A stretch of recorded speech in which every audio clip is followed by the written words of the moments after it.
ఒక్కొక్కరిది ఒక్కో బాధ, ఒక్కొక్కరిది ఒక్కో గాథ. ఎవరిని కదిలించినా కన్నీళ్లే. బంగ్లాదేశ్లో హిందువుల గోడు వర్ణనాతీతం. కొద్ది రోజులుగా యూనస్ పాలనలో మారణ హోమం సాగుతోంది. దేశవ్యాప్తంగా జరుగుతున్న ఆందోళనలు హిందువులకు గొడ్డలి పెట్టుగా మారాయి. భయానక పరిస్థితులు సృష్టించి తరిమేసే కుట్ర సాగుతోంది. ఇల్లు, వాకిలి, ఆస్తులతో పాటు బంధుమిత్రులను అక్కడే వదిలేయాల్సిన దుస్థితి నెలకొంది. అరచేతిలో ప్రాణాలు పెట్టుకుని పారిపోయే ఉపద్రవాలు సృష్టిస్తున్నాయి జిహాదీ మూకలు.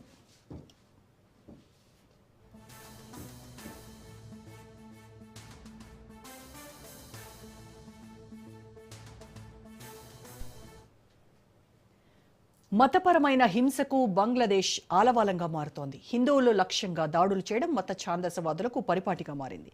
దీంతో అఖండ 2 సినిమాను గుర్తు చేసుకుంటున్నారు సనాతనవాదులు. హిందూ ధర్మ పరిరక్షణ కోసం ప్రతి ఒక్కరూ నడుం బిగించాలని గళమెత్తుతున్నారు.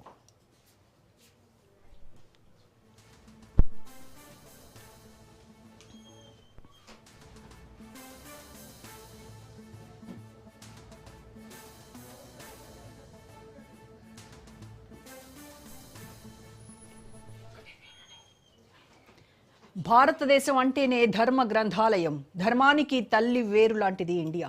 మనల్ని నమ్మిన దేశాలన్నీ అద్భుతంగా ఉన్నాయి, కానీ నమ్మని దేశాలు నరక యాతన పడుతున్నాయి. అస్థిర పాలనతో కొట్టుమిట్టాడుతున్నాయి. మనిషి అనుకుంటే గెలవచ్చు, ఓడిపోవచ్చు, కానీ దేవుడు అనుకుంటే విజయం తథ్యం. అలా దేవుడు గెలిపించిన సినిమానే అఖండ 2. ముష్కరుల అంతం కోసం మనిషే దేవుడైతే ఏమవుతుందో కళ్లకు కట్టినట్లు ఆ సినిమా ద్వారా చూపించారు. సనాతన ధర్మ పరాక్రమం ఏంటో చూపించింది అఖండ తాండవం.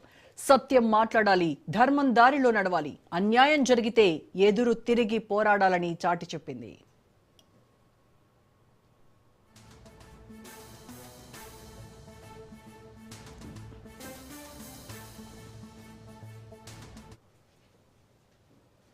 ఒకప్పుడు బంగ్లాదేశ్లో షేక్ హసీనా హయాంలో హిందువులకు రక్షణ ఉండేది. ఆమె భారత్ అనుకూలవాదిగా ఉండటంతో హిందువులకు ఇబ్బంది లేకుండా పోయింది. కానీ ఇప్పుడు యూనస్ ఆధిపత్యంలోకి వెళ్లటంతో అక్కడ శాంతి భద్రతలు పూర్తిగా క్షీణించాయి. అరాచకం వైపుగా పరుగులు తీస్తోంది ఢాకా. మతోన్మాదంతో మతి తప్పి మానవత్వం మరిచి మత ఛాందసవాద శక్తులు రెచ్చిపోతున్నాయి. హిందువుల మీద దాడులు చేస్తూ పైశాచిక ఆనందం పొందుతున్నారు. హిందువుల ఇళ్లల్లోకి చొరబడి చిత్రహింసలు పెడుతున్నారు. మన దేవాలయాలను ధ్వంసం చేస్తున్నారు.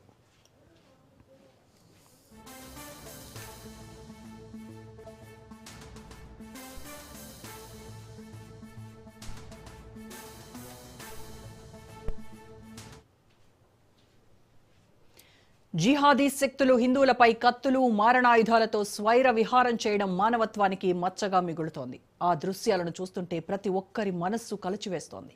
బంగ్లాదేశ్ హిందువులకు బాసటగా నిలుస్తూ భద్రత కల్పించాల్సిన అంశాలపై ప్రపంచాన్ని కదిలించేందుకు హిందూ సమాజమంతా చైతన్యం కావాల్సిన సమయం ఆసన్నమైంది.